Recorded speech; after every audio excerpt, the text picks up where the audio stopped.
Buenos días.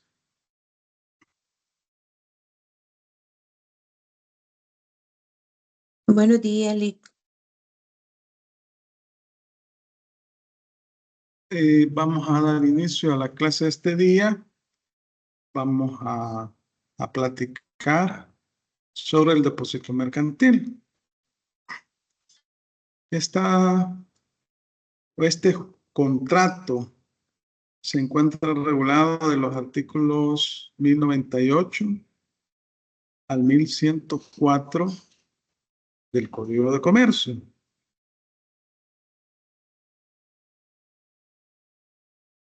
1098. Vamos a ubicar primero las disposiciones para...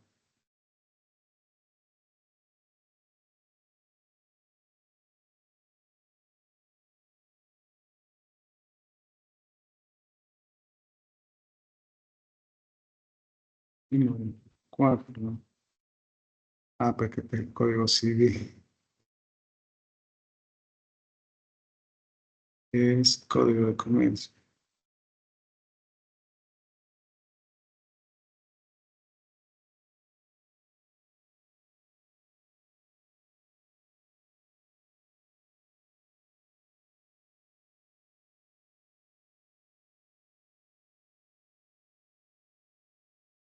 Código de Comercio. Código de Comercio. 1098.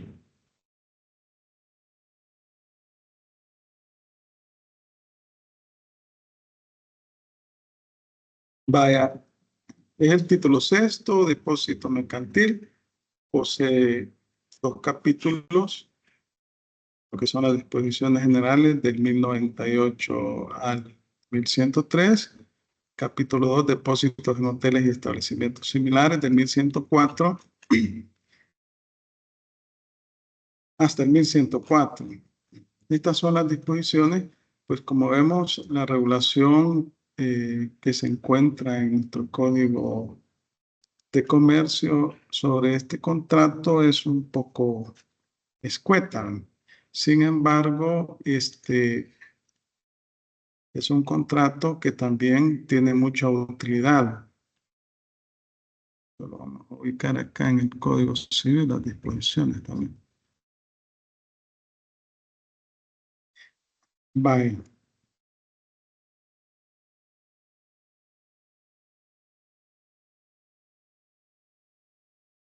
¿Qué es el depósito? En realidad, el depósito es un contrato.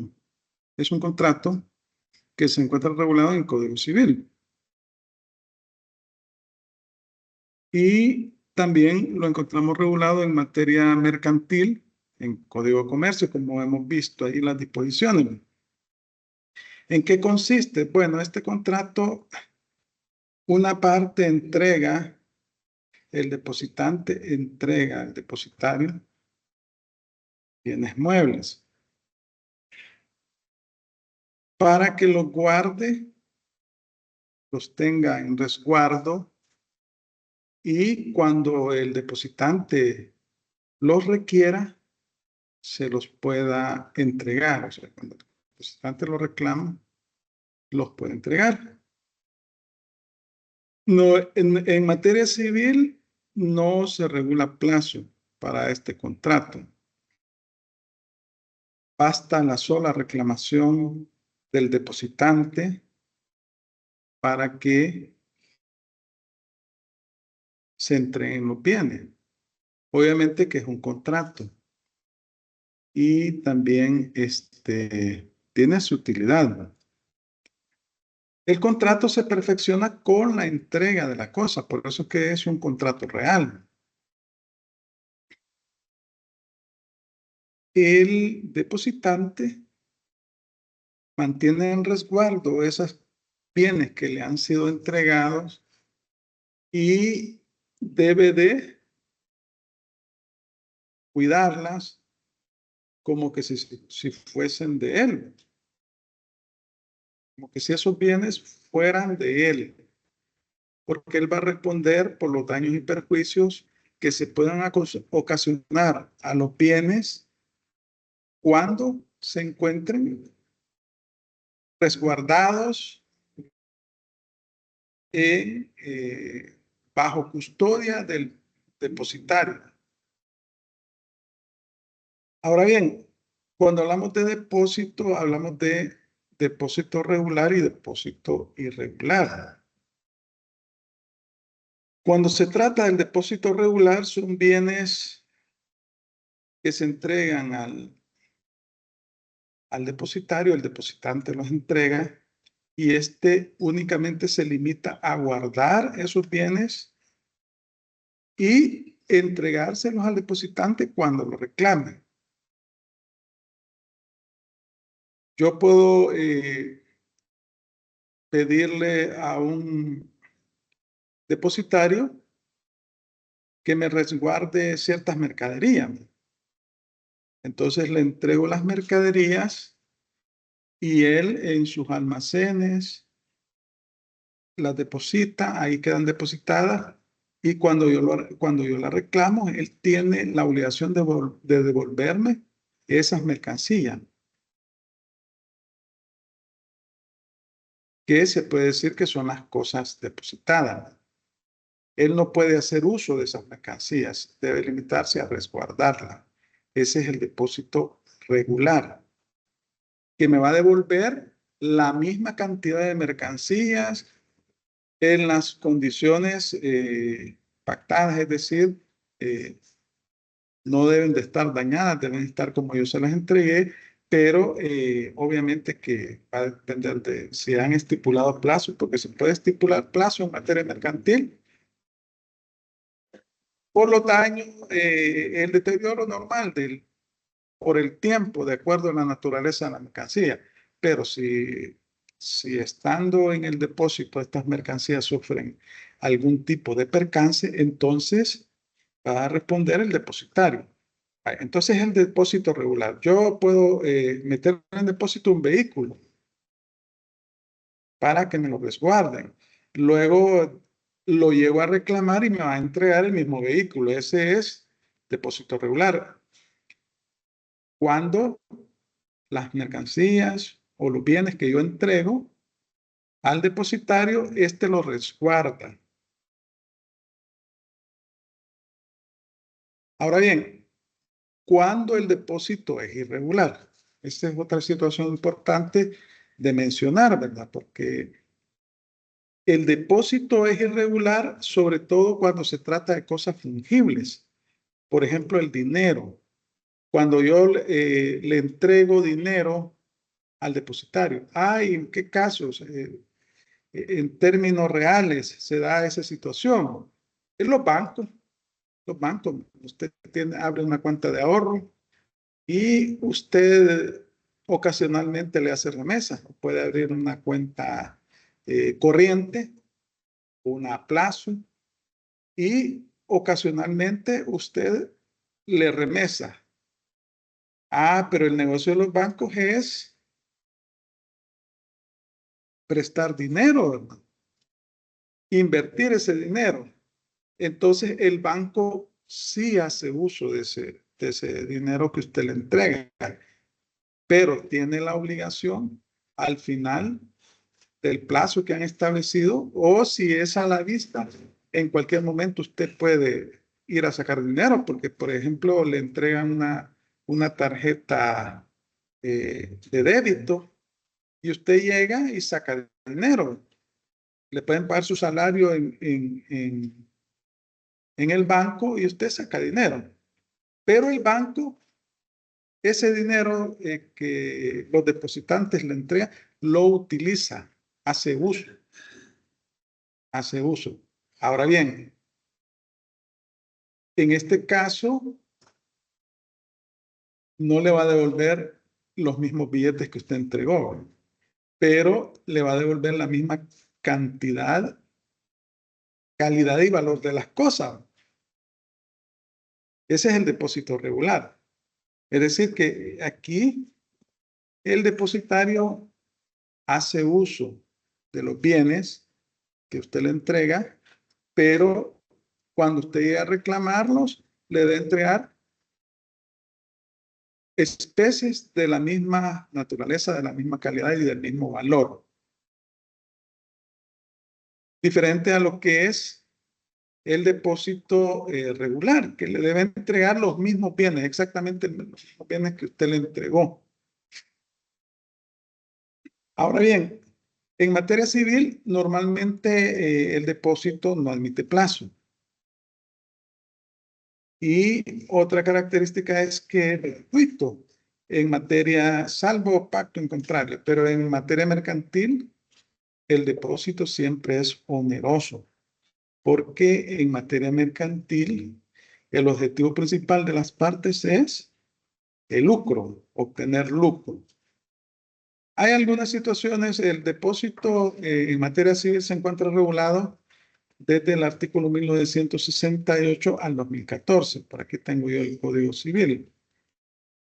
Y vemos que tenemos el depósito general, o sea, y tenemos el depósito propiamente dicho.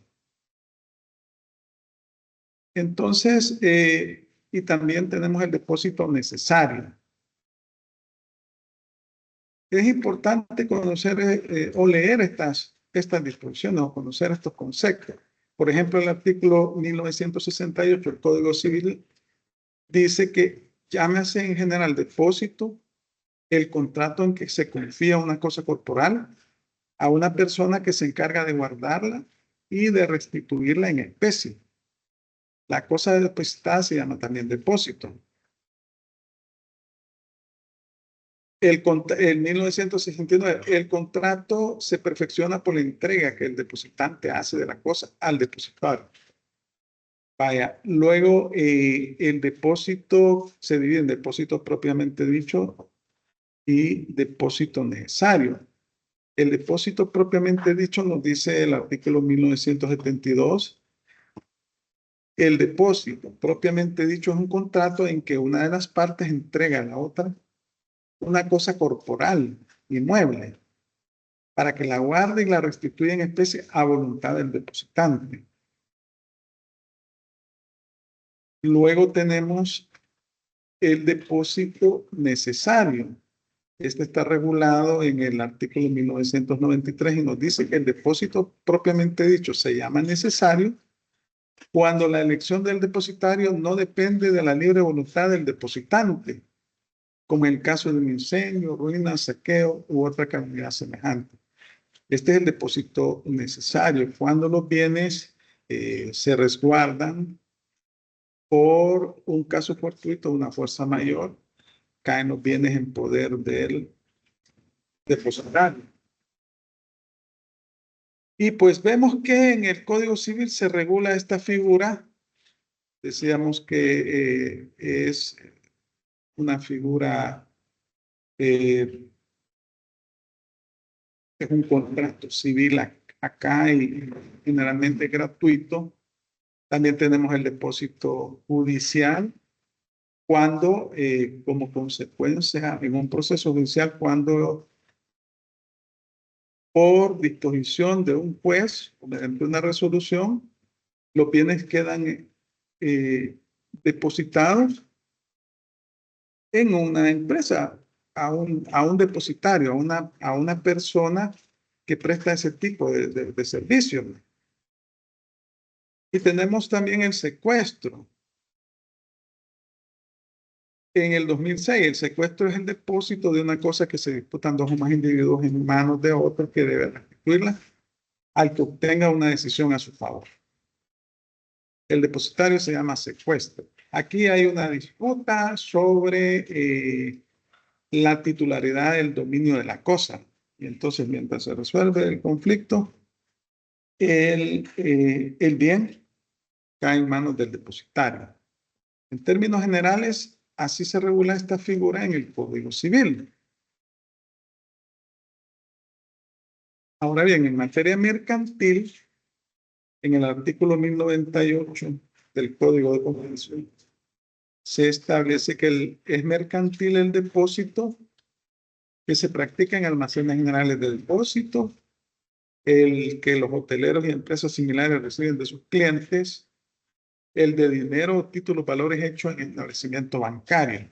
Así nos dice el artículo 1098 del Código de Comercio. Es mercantil el depósito, practicado en almacenes generales, el que los hoteleros y empresas similares reciben de sus clientes, y el de dinero o títulos valores hechos en establecimiento bancario. En esos casos, decimos que el depósito es mercantil, porque acá estamos hablando de empresas mercantiles que prestan el servicio de depósito eh, de cosas, bienes muebles, bienes fungibles como los bancos, y resguardan esos bienes por un plazo determinado o a requerimiento del depositante. Eso es importante tomarlo en cuenta. Vaya, ahora, no sé si se entiende la diferencia entre lo que es el depósito regular y depósito irregular.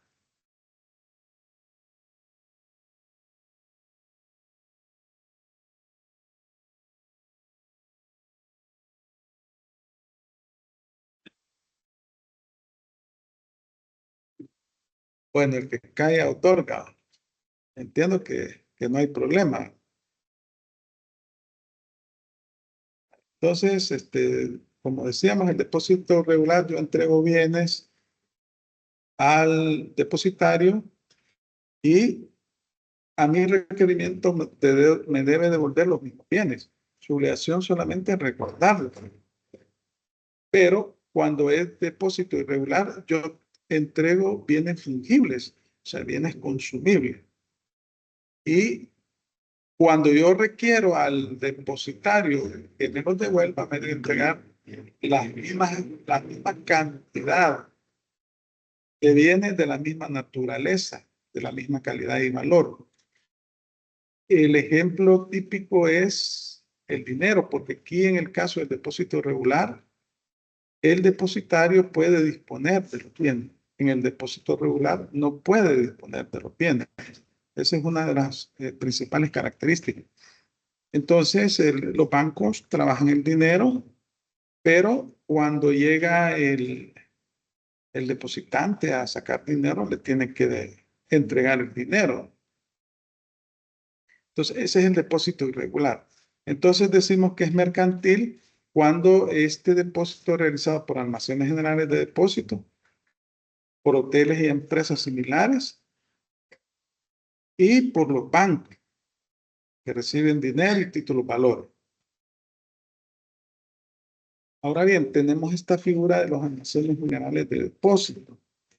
Fíjense que son empresas que se encuentran reguladas en una ley especial.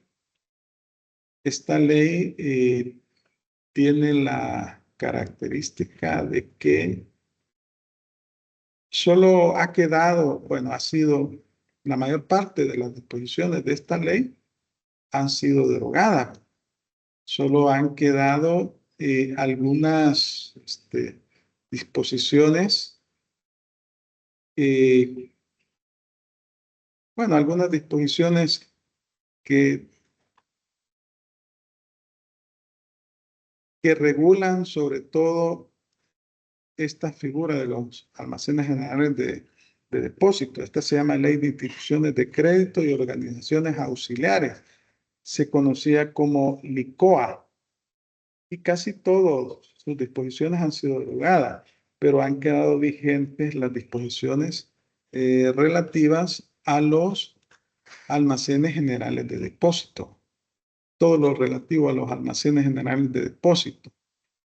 Y podemos ver que estas instituciones son empresas mercantiles autorizadas, que su objeto principal es encargarse de la guarda y conservación de mercancías depositadas a su cuidado. Eso dice el artículo 215 de la ley del ICOA, emitiendo certificados de depósito y bonos de prenda sobre dichas mercancías. tanto el certificado de depósito como el bono de prenda son títulos valores. Y estos se regulan allá por el artículo 839 del Código de Comercio. Eso ustedes lo vieron en Derecho Mercantil 2, los títulos valores. Dice que también pueden realizar o vigilar por encargo de los depositantes operaciones de corte, armadura, desecación, envasamiento, transformación u otra forma de procesamiento de mercancías a su cuidado.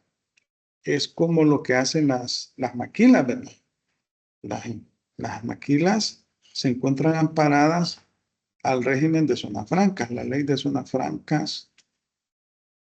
Y esta ley de zonas francas, bueno, estos son regímenes aduaneros liberatorios, significa que son exentos de impuestos, están exentos de todo tipo de impuestos y son zonas extraaduanales, como que si no se encontraran ubicadas dentro del territorio nacional. Y entonces del exterior les viene materia prima, la transforman y luego la exportan nuevamente y vienen amparadas al régimen de zona franca. Entonces, ese tipo de actividades también las pueden hacer los almacenes generales de depósito. Estos tienen establecimientos en diferentes lugares de la República y básicamente se dedican al negocio de almacenar mercancías. Estos establecimientos deben, bueno, el almacén general de depósito es una empresa que debe estar autorizada. Debe estar autorizada, ellos tienen oficinas, bodegas, sí, los graneros, así nos dice el artículo 217 de esta ley de instituciones de crédito.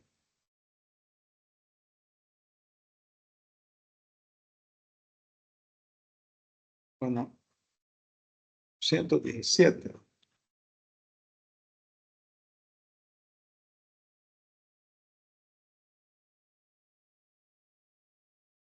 Dice que estas instituciones que prestan servicios de almacenes generales de depósito pueden establecer instalaciones que necesiten en cualquier lugar de la República y destinarlas a distintas clases de almacenamiento.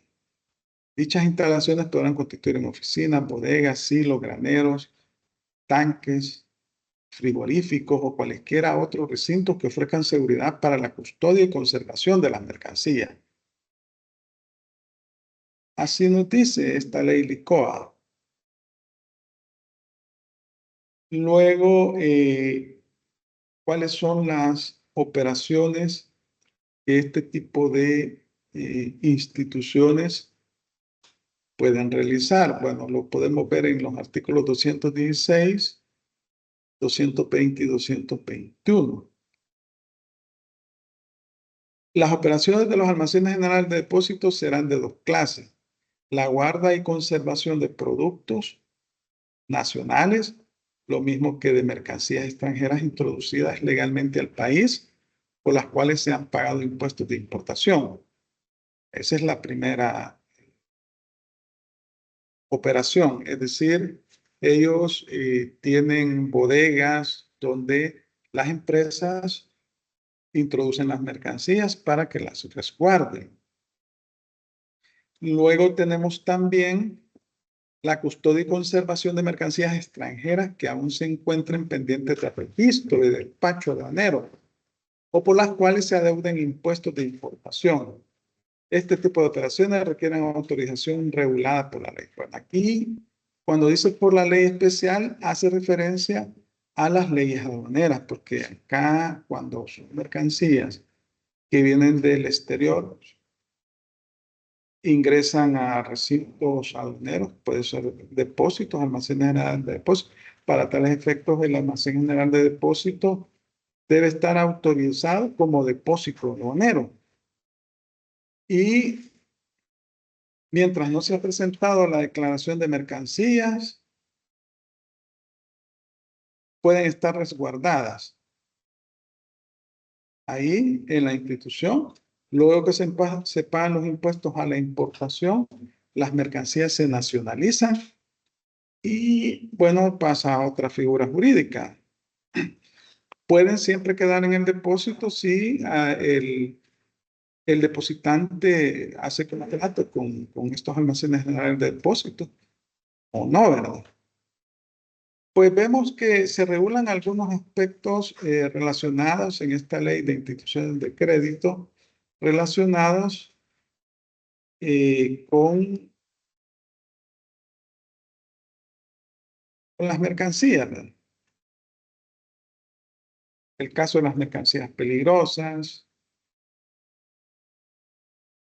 las medidas de seguridad que deben de seguir, ahí va a depender del- de la naturaleza de la mercancía y se involucran otras instituciones como el Ministerio de Salud, el Ministerio de Medio Ambiente, el Ministerio de Agricultura y Ganadería, va a depender del tipo de mercancía que se denomine peligrosa. Hay que ver la ley del medio ambiente, el código de salud y estos deben de cumplir los protocolos que establecen estas instituciones. Y bueno, estos emiten certificados de depósito y bonos de prenda. También el artículo 225 establece que deben de tener un seguro contra todo riesgo de las mercancías depositadas. Se deben de contratar un seguro para cubrir cualquier riesgo que pueda darse como consecuencia de las mercancías que estén bajo su custodia y prestar ese servicio de depósito. Ahora bien, aquí estamos hablando como digamos en forma general, ¿verdad? Podemos decir que estamos hablando en forma general, pero ¿cuál es la utilidad práctica de esto? Porque hasta el momento, sí, tienen un almacén, están autorizados por el Estado, prestan el servicio de resguardo de mercancías, eh, inclusive pueden resguardar mercancías que vienen del exterior cuando todavía no han sido nacionalizadas, porque la mercancía cuando se pagan los impuestos a la importación, que vienen amparados al régimen de importación definitiva, ahí ya están nacionalizadas. Pero mientras no se han pagado los impuestos a la importación, la mercancía no está nacionalizada. Y el plazo para presentar la declaración de mercancías es de 20 días. Entonces están en depósito temporal. Muchas empresas que venden electrodomésticos, por ejemplo, la Curazao, Prado, todas esas empresas que venden electrodomésticos, que traen grandes cantidades de electrodomésticos al país y que tal vez no tienen ellos bodegas adecuadas para tener esa mercadería, usan los servicios de los depósitos, de los almacenes generales de depósito. Usan estos servicios. El almacén general de depósito le presta el servicio de resguardarle la mercancía aquí en el territorio nacional, porque tienen grandes bodegas, ¿verdad? Tienen los locales adecuados para prestar ese servicio. Y cada vez que requieren las mercancías, las van a traer, presentan el certificado de depósito y se llevan las mercancías. Pueden establecer plazo de entrega de las mercancías o puede ser a requerimiento. Ahí va a depender de cómo han formalizado el contrato. Entonces, eso digamos que es como la utilidad práctica, que sí es bastante utilizada. Ahora bien, yo les digo, cuando se trata de mercancías que vienen del exterior y no han sido nacionalizadas, hay que pagar los impuestos a la importación. Entonces, estas instituciones deben estar autorizadas como depósito de aduana. Y este depósito de aduana es un régimen suspensivo de impuestos. ¿Qué significa esto? Miren, tenemos tres tipos de regímenes de impuestos que están regulados en el Código Aduanero Uniforme Centroamericano. El definitivo, que es la importación definitiva, cuando la mercancía se introduce al territorio nacional, se pagan los impuestos y el objetivo es que esta mercancía se use y se consume en el territorio nacional. Ese es un régimen definitivo. Y el de exportación definitiva, cuando las mercancías salen del territorio nacional para ser utilizadas, para ser usadas y consumidas en el exterior. Ahora tenemos el régimen suspensivo de impuestos. Dentro del régimen suspensivo de impuestos, bueno, primero vamos a decir, vamos a hablar antes del régimen liberatorio de impuestos. El régimen de liberatorio de impuestos es aquel régimen aduanero en el cual las mercancías ingresan al territorio nacional exentos de impuestos, es decir, no pagan impuestos, como los regímenes de zonas francas, servicios internacionales, depósitos para perfeccionamiento activo, que en el caso de las zonas francas, las mercancías ingresan a estas empresas y se consideran para efectos tributarios, para efectos fiscales, que no se encuentran dentro del territorio nacional, son territorios extraaduanales. Es decir, que en la legislación nacional, en la ley de zonas francas industriales y de comercialización, en la ley de servicios internacionales, en el Código Tributario y las leyes tributarias se establece que, por ejemplo, si usted le vende a una zona franca, usted está ubicado en el territorio nacional, ellos son territorios extraaduanales, se considera exportación. Si usted le compra a la zona franca, o sea, una empresa que se encuentra bajo régimen normal en el territorio nacional, se va a considerar una importación. Obviamente que estas son controladas por la Dirección General de Aduanas y el Ministerio de Economía. El Ministerio de Economía también tiene mucho que ver ahí y para vender las mercancías en el territorio nacional deben de tener autorización del Ministerio de Economía. De lo contrario, deben de pagar los impuestos a la importación respectivos. Entonces, cuando hablamos el régimen suspensivo, les decía, el régimen definitivo liberatorio. El liberatorio es con exención de impuestos. Y el suspensivo es un régimen por medio del cual se suspenden los impuestos por un plazo determinado. Al concluir este plazo, existe la obligación de pagar los impuestos respectivos o sacar las mercancías del territorio nacional. Por ejemplo, el régimen de depósito es un régimen suspensivo de impuestos que el plazo para mantener las mercancías en el territorio nacional es de 1 año. En ese año pueden encontrarse las mercancías en el territorio nacional y al finalizar ese plazo, el depositante tiene que pagar los impuestos a la importación o reexportar las mercancías. El régimen de reexportación también es un régimen liberatorio de 6 meses. Entonces, ¿qué pasa? Se presenta la declaración de reexportación y se sacan las mercancías del territorio nacional. Si no lo hacen en ese año, tienen que presentar la declaración de mercancía y pagar los impuestos a la importación. Entonces, este régimen de depósito así opera. Por ejemplo, hay empresas distribuidoras de vehículos, por ejemplo, que están autorizadas sus instalaciones como depósito de aduanas. Y para la autorización, pues es el ministerio el que autoriza de Economía, pero la Dirección General de Aduanas hace inspecciones, también emite autorizaciones para garantizar el interés fiscal. Están bajo régimen aduanero estas empresas. Entonces deben de cumplir todos los requisitos que requiere la Dirección General de Aduanas para su autorización. ¿Y qué sucede? A veces ustedes ven en estas empresas exhibición de vehículos. Ahí están bajo el régimen de depósito. ¿Y qué hacen estas empresas cuando usted llega a comprar un vehículo? Por 1 año. Ellos no han pagado todavía los impuestos a la importación.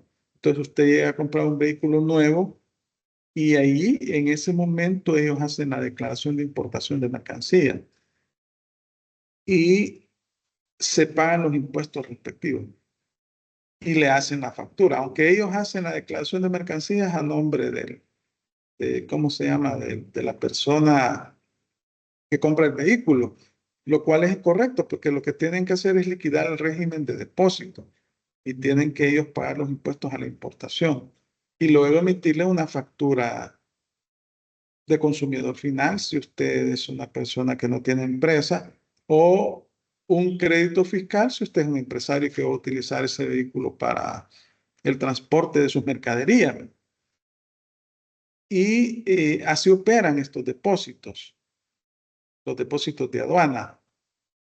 Entonces, estos almacenes generales de depósito, si quieren ser autorizados para el resguardo de mercancías que vienen del exterior, que aún no se han pagado los impuestos a la importación, tienen que ser autorizados por la Dirección General de Aduana. Entonces, aquí les tengo algunos conceptos, miren, del depósito aduanero. Y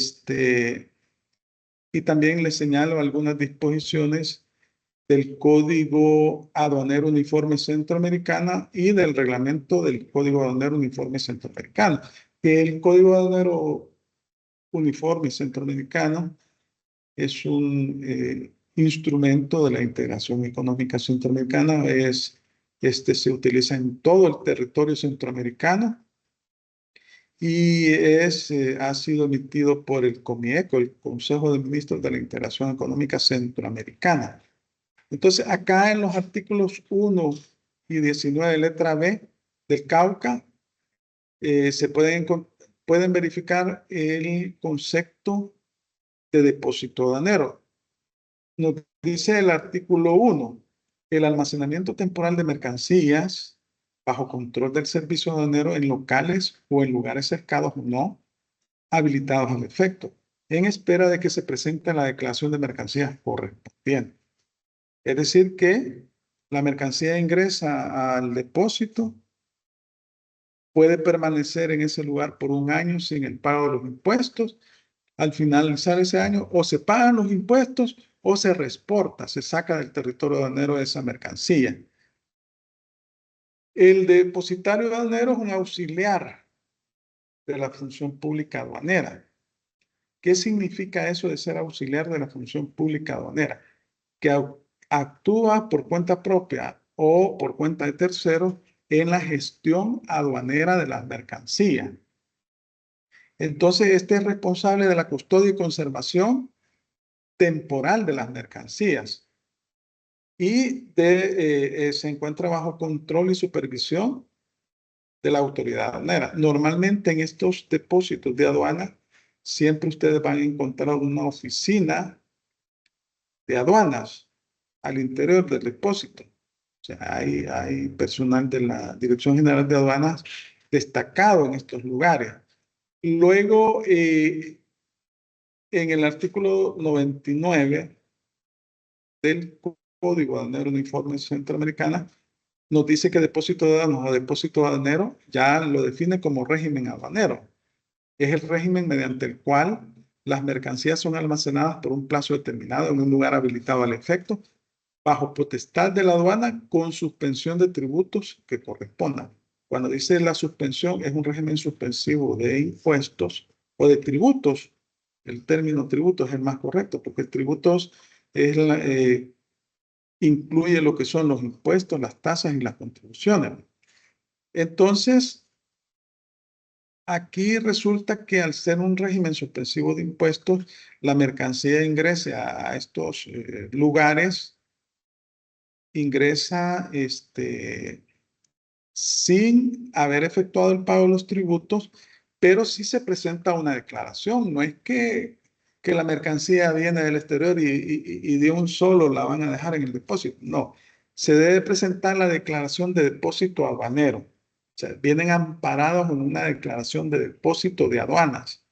Y entonces, esta declaración de mercancías, al igual que la declaración de mercancías definitiva, bajo el régimen de importación definitivo, ahí trae la descripción de las mercancías, el plazo del régimen, el valor en aduanas de estas mercancías, etcétera. Entonces, ingresa toda la mercancía que ingresa al territorio aduanero nacional, que viene del exterior, ingresa por medio de una declaración de mercancía, amparada a un régimen aduanero. En este caso, está amparada a un régimen de depósito. Entonces, la declaración de mercancías es declaración de mercancías bajo el régimen de depósito. Esa es la característica de estas instituciones o estas empresas que han sido autorizadas como depósitos de aduana. Pues yo aquí les tengo el Cauca, aunque como les digo, eso no es, esto solo es para efectos ilustrativos. No es que yo quiera, ¿cómo se llama? Obligarlos a leer el Cauca, porque esta no es una clase de derecho aduanero. El artículo 4, ahí nos dice, aquí tenemos algunos conceptos aduaneros. La vez pasada alguien preguntaba dónde podía encontrar esa información. Yo le decía que en el Cauca. Y aquí está el concepto de depósito aduanero. En el artículo 19, ahí está el concepto de auxiliares de la función pública aduanera. Se consideran auxiliares de la función pública aduanera las personas naturales o jurídicas, públicas o privadas, que participan ante el servicio aduanero en nombre propio de terceros en la gestión aduanera. Y aquí los menciona los agentes aduaneros, los depositarios aduaneros, que es el que nos interesa. Ahora bien, estos depósitos de aduana, aquí yo me equivoqué de artículo, es el artículo 4. Se los voy a colocar acá. Vaya. Estos depósitos de aduana pueden ser públicos y pueden ser privados. Aquí estamos hablando de los depósitos privados. Estamos hablando de derecho mercantil. Los depósitos públicos son los depósitos que tienen el Estado, o sea, que tiene la autoridad aduanera. Los recintos aduaneros, ustedes van a la aduana de San Bartolo, no sé si alguno ha ido alguna vez, ahí van a ver que hay un montón de contenedores, ¿verdad? Hay mercancía que ingresa al territorio nacional y se encuentra ahí resguardada en los recintos aduaneros. Tenemos otra ley que se llama Ley de Almacenaje.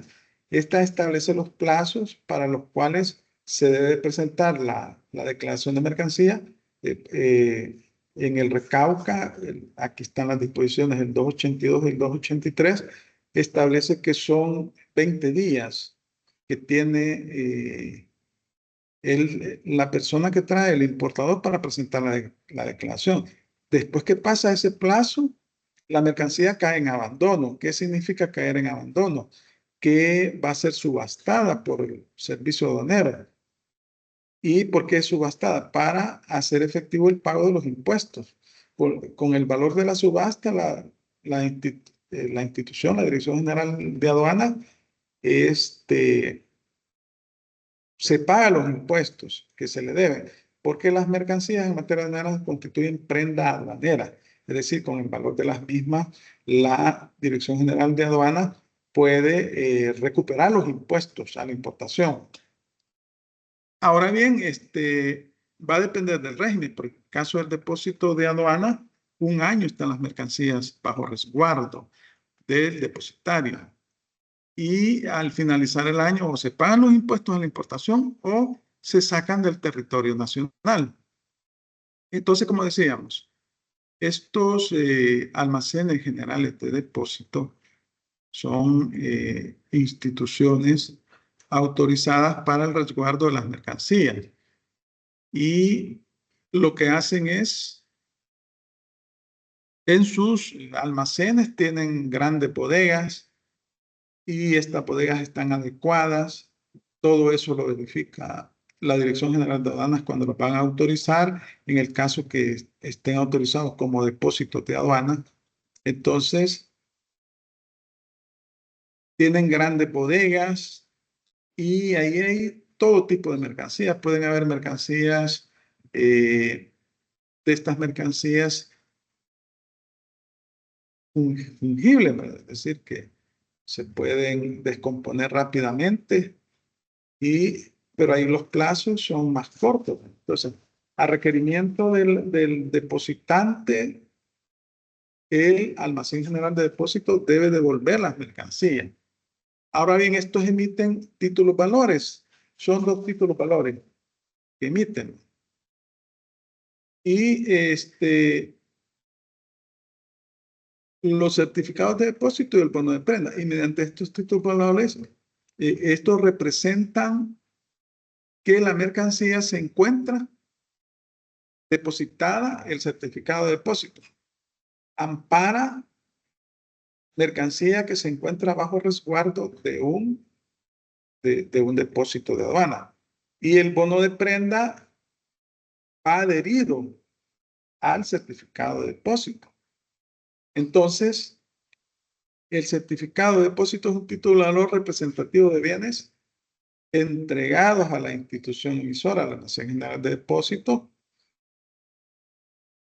que representa las mercancías que se encuentran resguardadas en el mismo, que están custodiadas bajo responsabilidad del depositario. Y esta custodia y conservación le legitima al tenedor del certificado como propietario de los bienes depositados. Es decir, cuando usted deposita mercadería en estos almacenes generales de depósito, como constancia de que esas mercancías se encuentran en esta institución, le entregan un certificado de depósito, que es el que ampara la legitimidad de esas mercancías, la propiedad de esas mercancías, y amparan el hecho de que las mercancías se encuentran depositadas en ese almacén general de depósito. El tenedor de ese título valor del certificado de depósito es el propietario de las mercancías. Ahora bien, este título valor, como cualquier otro título valor, puede ser endosado. Se puede endosar, que es la forma por medio de la cual se enajena la propiedad de los títulos valores. Es decir, se transfiere el título y quien lo adquiere, el endoso al reverso del título se coloca. ¿Verdad? Quien lo adquiere la propiedad de esos bienes. Así operan los títulos valores. Así se transfieren por medio de endoso. Entonces, este certificado de depósito también va amparado de un título accesorio, que es el bono de prenda. El bono de prenda lo que acredita es la constitución de un crédito prendario sobre los bienes que se encuentran indicados en el certificado de depósito. ¿Cómo es eso de un crédito prendario? Es decir, que yo tengo el certificado de depósito y me emiten además un bono de prenda, significa que quien posee ese bono de prenda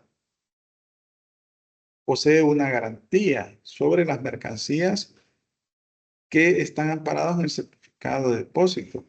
Puede ser que yo tenga una deuda o que quiera, digamos, yo tengo mercancías en un almacén general de depósito, tengo mi certificado de depósito y le solicito a la institución que emita un bono de prenda porque yo hago un préstamo en el banco.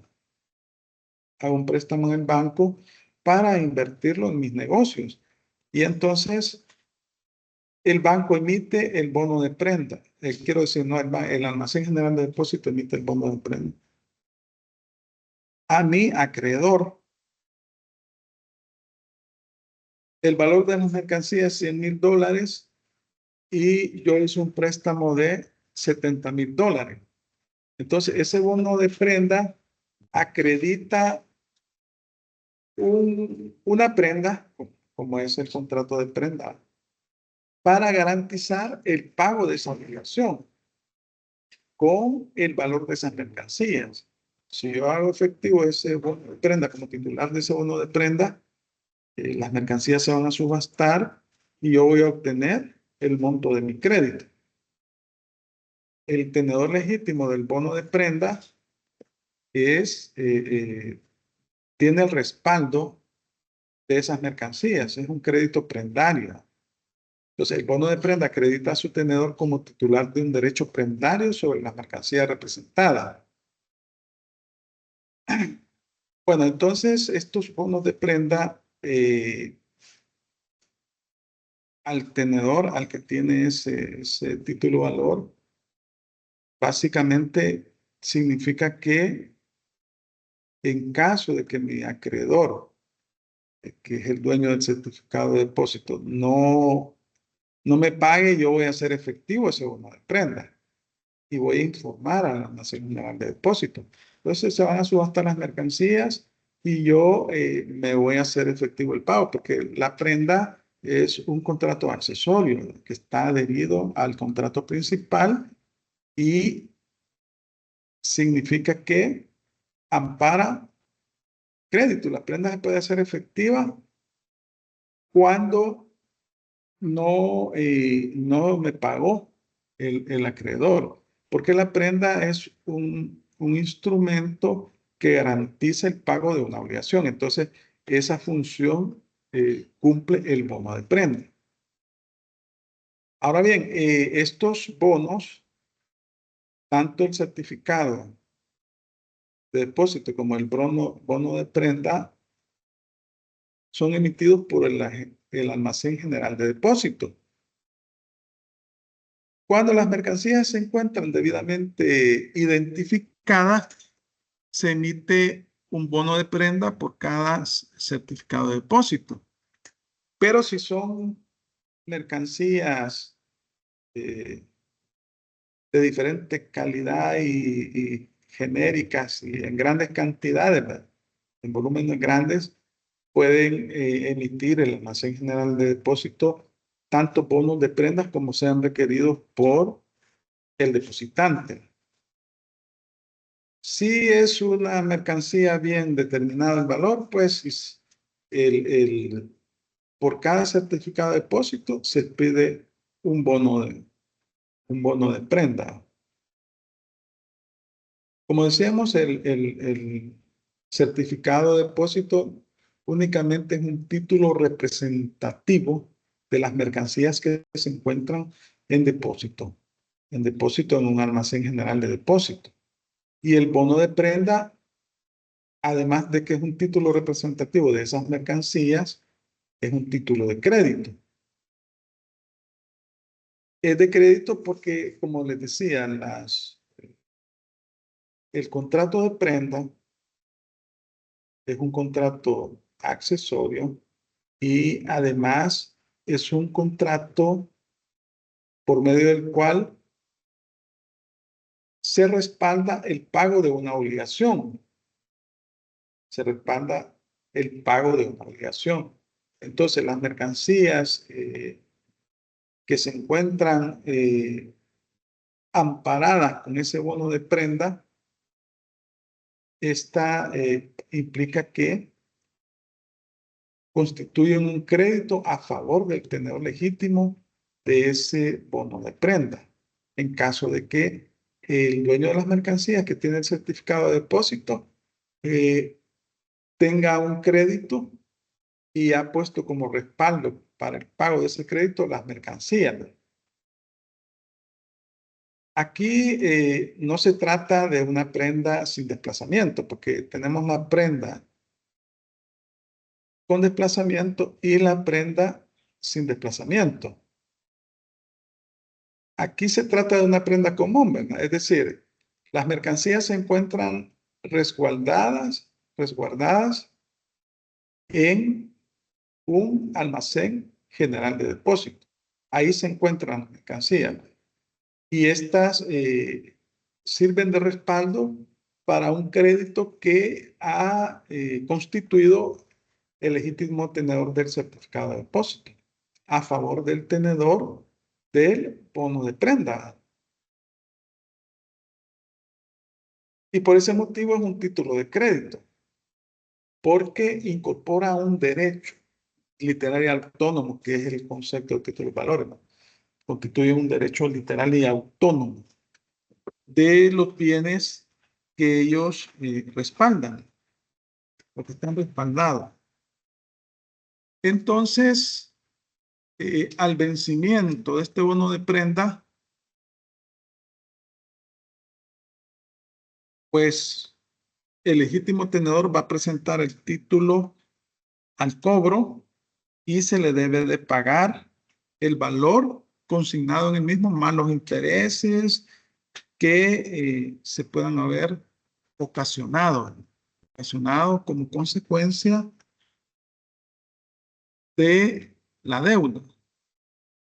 Cuando hablamos de estos títulos valores, pues ya sabemos que son títulos que representan el valor de determinadas mercancías. Permítanme que aquí tengo que conectar la computadora porque ya se me está descargando.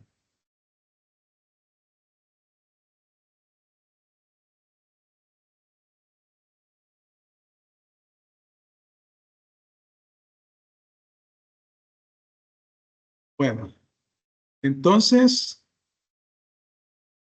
estos títulos solamente pueden ser emitidos por los almacenes generales de depósitos, ya habíamos dicho. Son títulos valores. Y respaldan la tenencia de las mercancías que se encuentran en los mismos. En el caso del bono de prenda, además, constituye un crédito documentario. Entonces, solamente los almacenes generales de depósito los pueden emitir. Y así se encuentra regulado en el Código de Comercio.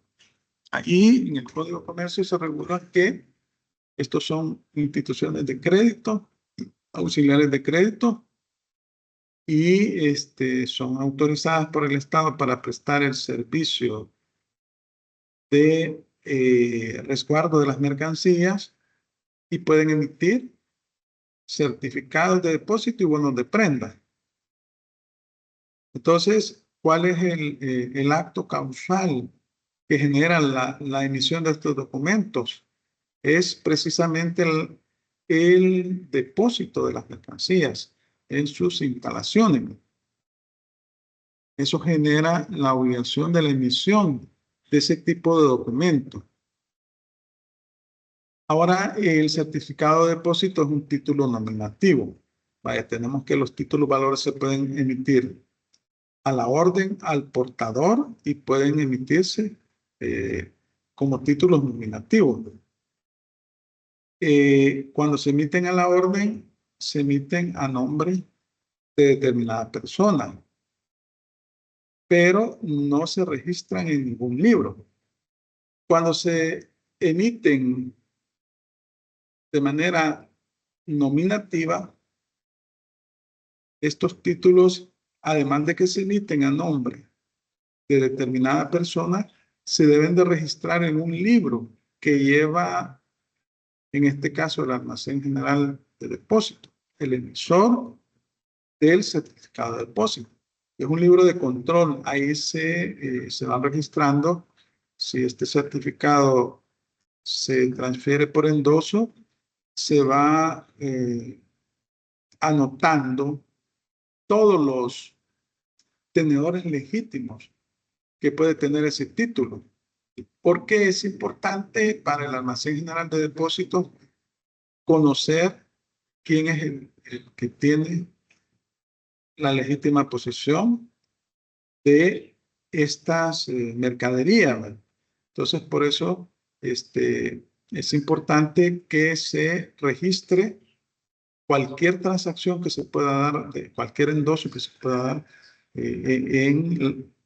en el caso de las transferencias de los títulos valores. Entonces, el bono de prenda en la primera negociación, es decir, cuando se emite por primera vez, se emite de manera nominativa.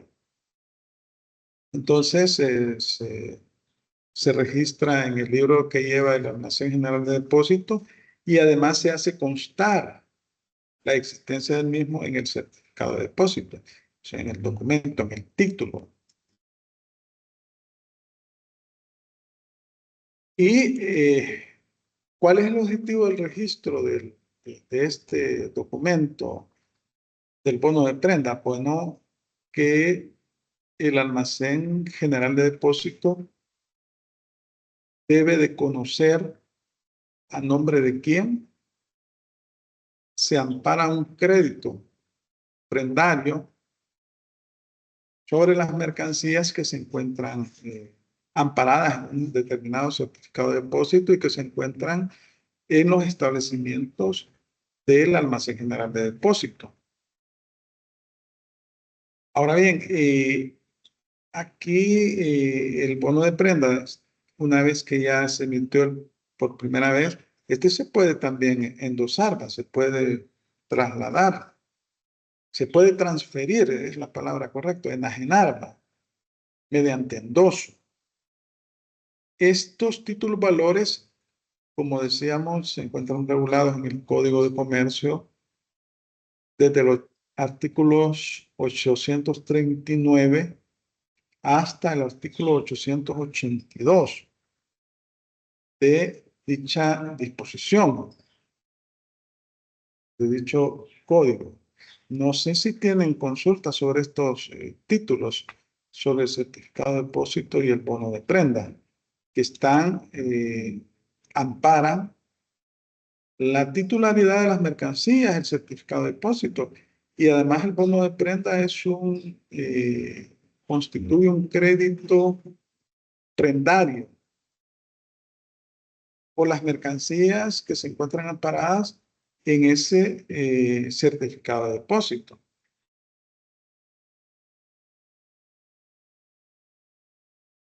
Bueno, si no tienen consulta, vamos a continuar. También en el Código de Comercio se regula el depósito en hoteles u otros establecimientos similares. Acá también se faculta a estas instituciones. Vamos a ver el artículo 1104 del Código de Comercio. Vamos a ver el 104.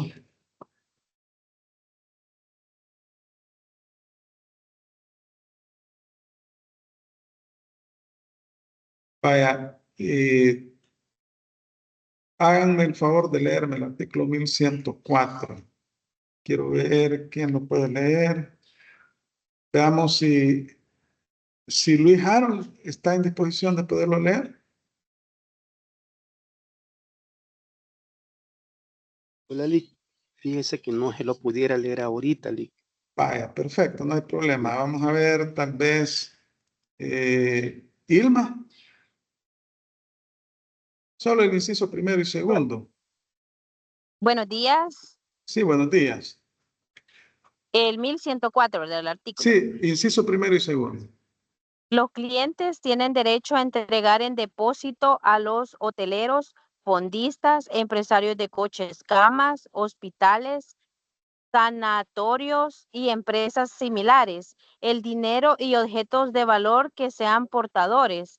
El empresario podrá negarse a recibir el depósito cuando se trate de objetos de excesivo valor en relación con la importancia del establecimiento o sean muy voluminosos para la capacidad de los locales. Vaya, muchas gracias.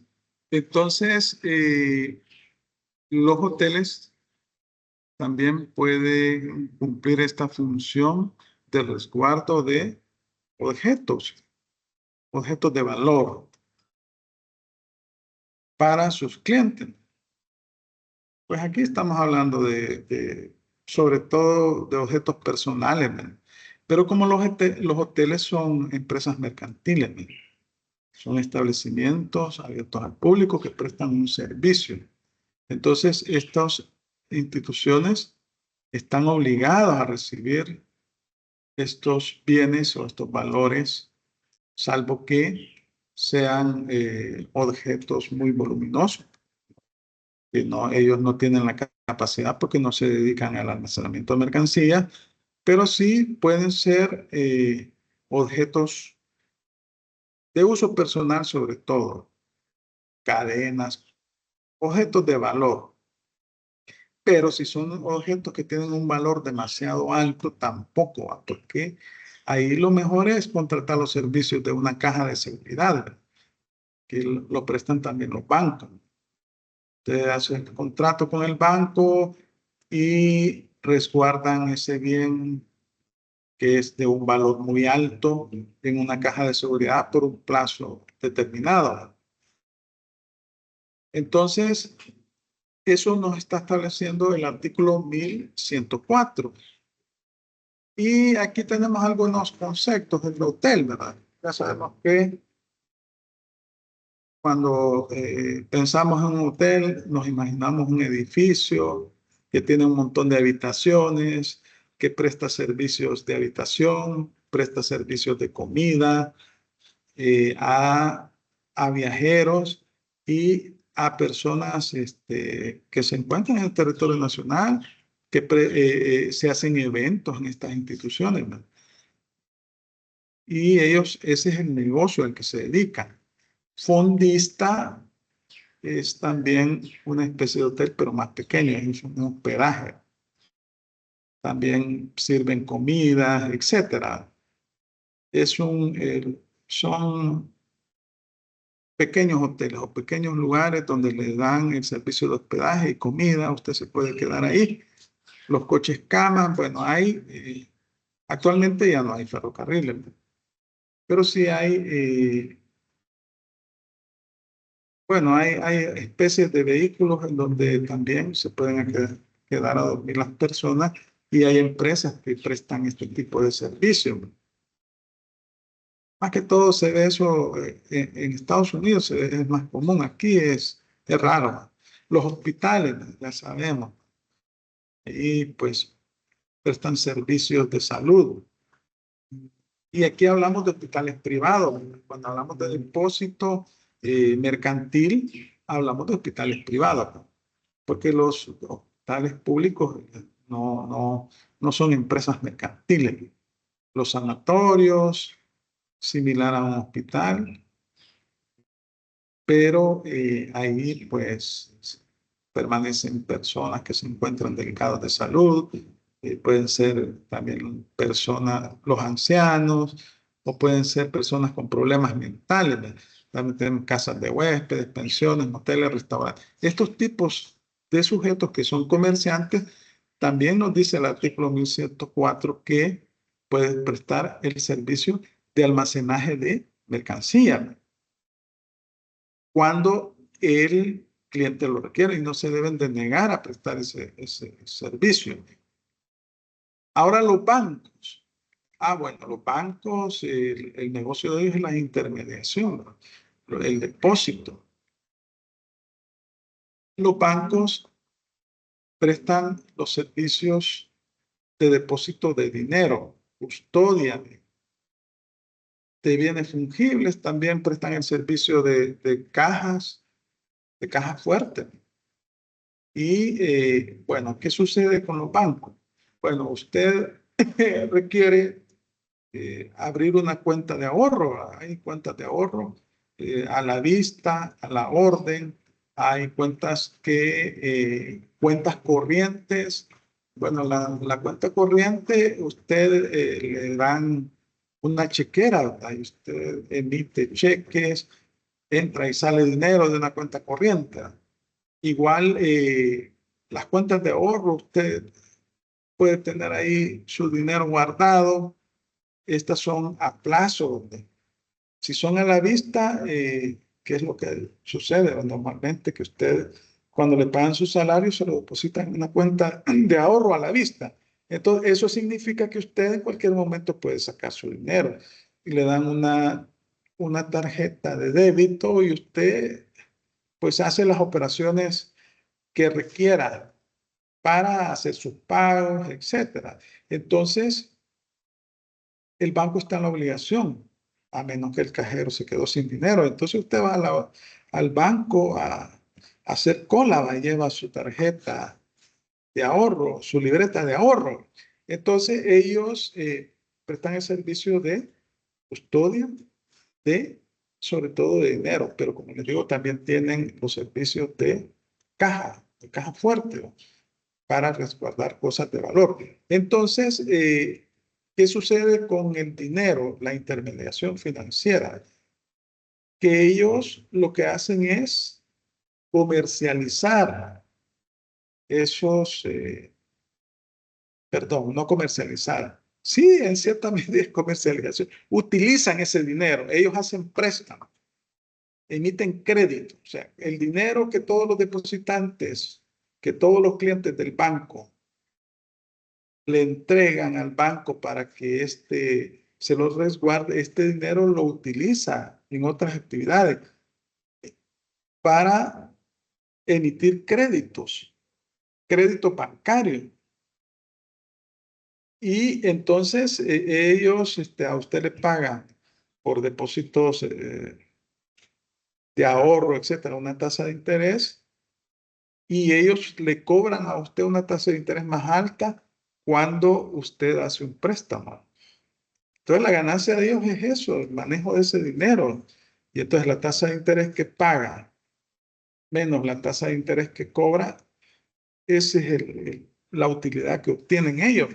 Y la inversión de ese dinero en diferentes actividades que hacen. Ese es el negocio de los bancos. Y entonces por eso se llama depósito irregular, porque ellos pueden disponer de esos bienes, de esos billetes, de ese dinero que usted le entrega, pero con la obligación que cuando usted llega a requerir ese dinero, debe devolverle una especie de igual calidad y del mismo valor. Depositaron $500 de su salario, usted requiere $100. Entonces, debe el banco entregarle los $100.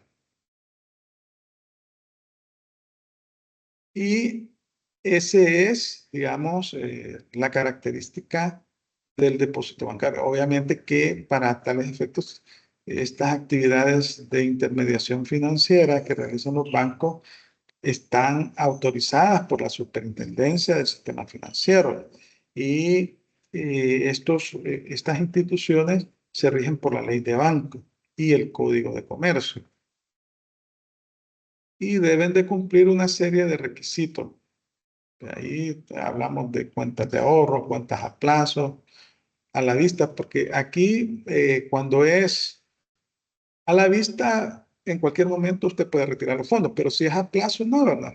Puede meter cierta cantidad de dinero a plazo fijo, de 1 año, de 6 meses, de 3 meses. Cada vez que se va venciendo el plazo, usted puede ir a requerir los bienes o los deja ahí. Se supone que le pagan una tasa de interés más alta. O puede ir, tiene joyas usted de gran valor y entonces decide llevarlas al banco, ¿verdad? Ofrecen el servicio de caja fuerte. Ese es el negocio de los bancos.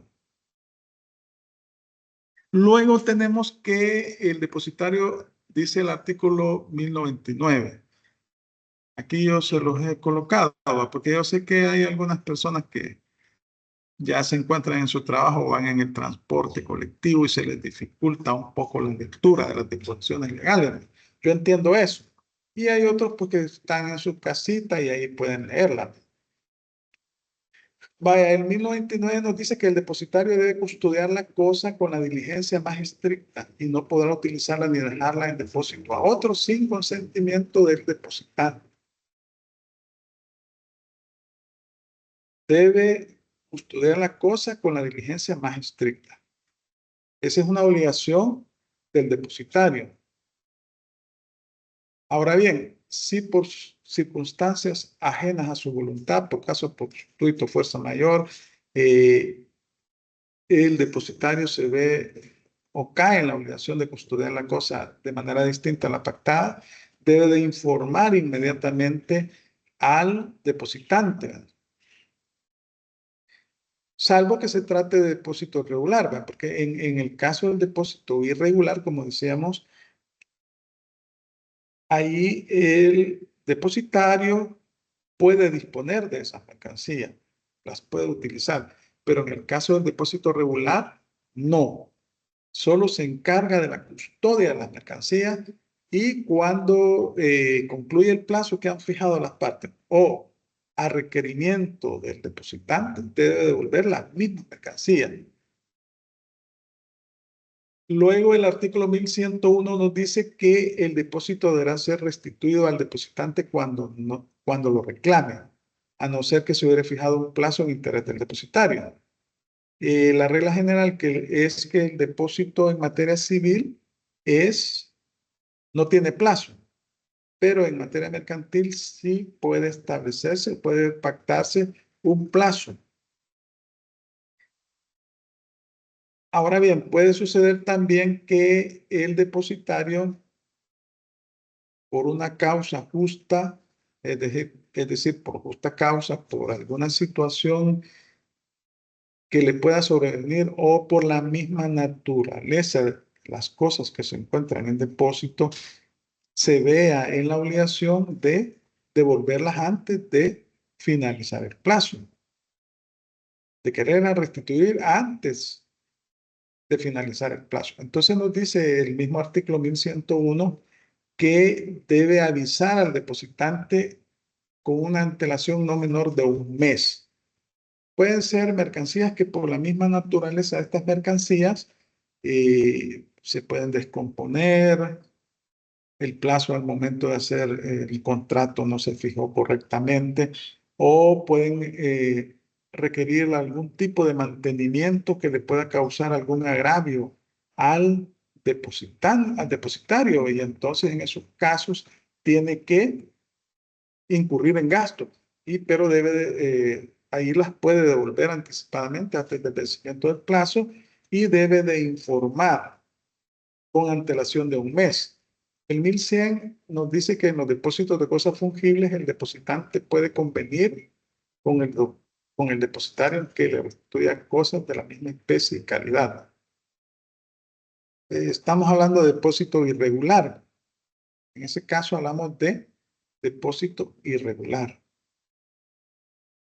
Cuando es depósito regular, les decía, bueno, tiene la obligación de devolver la misma mercancía que se le entregó. Pero cuando es depósito irregular, mercancías de la misma especie, de la misma naturaleza y de la misma cantidad, de la misma calidad. El artículo 1102 nos dice, si la cosa se depositaria en razón del interés de un tercero que haya comunicado su conformidad al depositante y depositario, no se podrá restituir la cosa sin su consentimiento. Bueno, aquí puede ser que la cosa que se encuentra en depósito se ha constituido una prenda sobre la misma. Y entonces, ese es el tercero. Ahí le han emitido un bono de prenda. La restitución de la cosa supone sus frutos y accesorios. Bueno, los frutos y accesorios normalmente son los intereses. Los frutos son lo que produce la cosa, lo que pueda producir la cosa.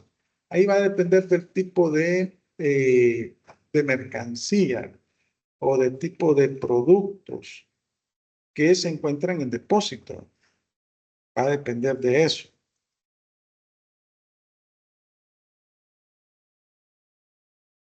¿En qué casos un empresario se puede negar a recibir un depósito?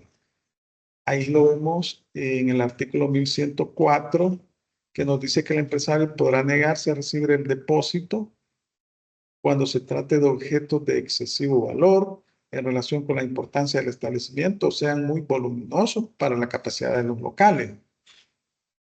Fuera de dichos casos, el empresario que se niegue responderá al cliente de los daños y perjuicios que le cause su negativa. En el caso de los hoteles, que son valores pequeños, que ellos puedan tener la capacidad, no se pueden negar a recibirles en depósito los bienes que sus clientes les puedan presentar. salvo que se traten de objetos de mucho valor. Entonces, aquí habla también que cesará la responsabilidad del depositario en este tipo de depósitos si la pérdida o deterioro que sufran las cosas depositarias se deban a culpa grave del depositante. Cuando hablamos de sus empleados, visitantes o acompañantes, a la naturaleza o vicio de la cosa o caso fortuito. Aquí estamos hablando ahí en el artículo 42 del Código Civil, ustedes pueden encontrar el concepto de culpa grave. Básicamente es dolo, mala intención. Luego, en el artículo 1518, inciso segundo del Código, bueno, siempre en el último inciso del artículo 1104 de este Código, aquí en el 1104, aquí dice que la responsabilidad por la custodia de las cosas no entregadas al empresario y por las que éste no quiso recibir en depósito, se regirá por las reglas del contrato de hospedaje. Así nos dice, ¿verdad? Entonces, ahí hay que relacionar el artículo 1518, inciso segundo, del mismo código, el 1518 que nos dice, vamos a ver, 1518. Dice, el empresario responderá de los daños que sufran los huéspedes en sus personas o bienes por dolo o culpa de aquel o de sus dependientes y demás personas de cuyos hechos sea responsable económicamente, que responde por los daños y perjuicios que se le puedan ocasionar a las mercancías. Ahora tenemos las diferencias entre el depósito civil y el depósito mercantil. Decíamos que normalmente el depósito civil no tiene plazo. Esa es una diferencia. Y otra diferencia, podemos decir también que en materia mercantil es más común el depósito irregular que en materia civil. Cuando hablamos de depósito irregular, como ya lo dije muchas veces en esta clase, es cuando el depositario puede disponer de las mercancías. O sea, sobre todo cuando son mercancías fungibles. En esos casos, el depositario puede disponer de estas mercancías. El típico ejemplo es el caso de los bancos. Los bancos disponen del dinero, lo invierten ellos, ese es el negocio de ellos, pero están obligados a devolverle las mismas cantidades de dinero que usted tiene. Es decir, usted tiene $1000 en una cuenta. Si usted los quiere sacar y a la vista, lo saca. Y está en la obligación de devolver. Salvo que se trate de, que lo tienes en una cuenta de depósito a plazo. Ahí tiene que esperar que se vence el plazo. O cuando son servicios de custodia en caja fuerte. Ahí pues hay que esperar el plazo establecido en el contrato. Ahora, el depósito mercantil admite plazo. En la regla general es que se establece un plazo. En el depósito civil no hay plazo, sino que hay requerimiento de el depositante, salvo caso fortuito, salvo que las partes hayan dispuesto lo contrario. De lo contrario, valga la redundancia, no hay plazo, pero en el caso del depósito mercantil, la regla general es que cuando las mercancías se someten a resguardo en un almacén general de depósitos, se establece un plazo. Ahora, ¿en qué casos no hay plazos? Bueno, el caso de los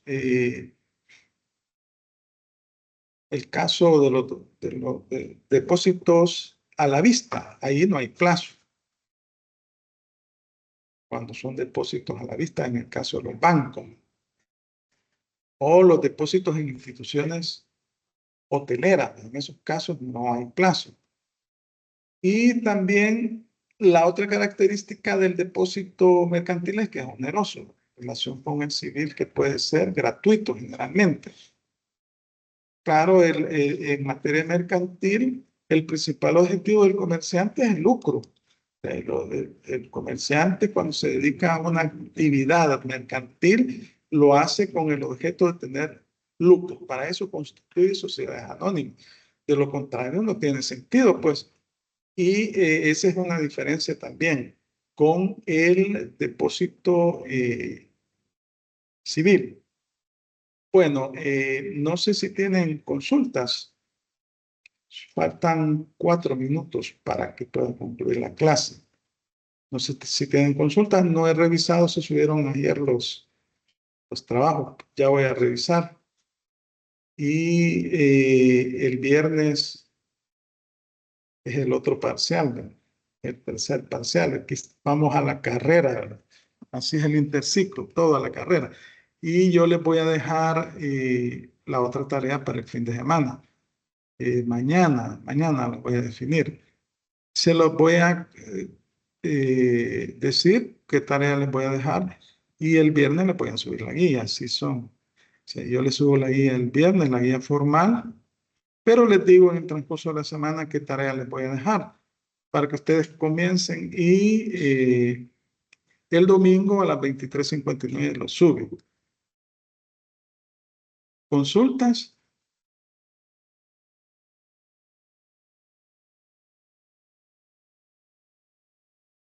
Bueno, no hay consultas, entonces vamos a dar por concluida la clase. Gracias por su fina atención. Yo sé que en la mañana es bien difícil por el transporte público, etcétera, etcétera. Pasen un feliz día. Bendiciones a todos y nos vemos mañana con otro contrato mercantil. Gracias a todos. Feliz día, Liz. Gracias igual.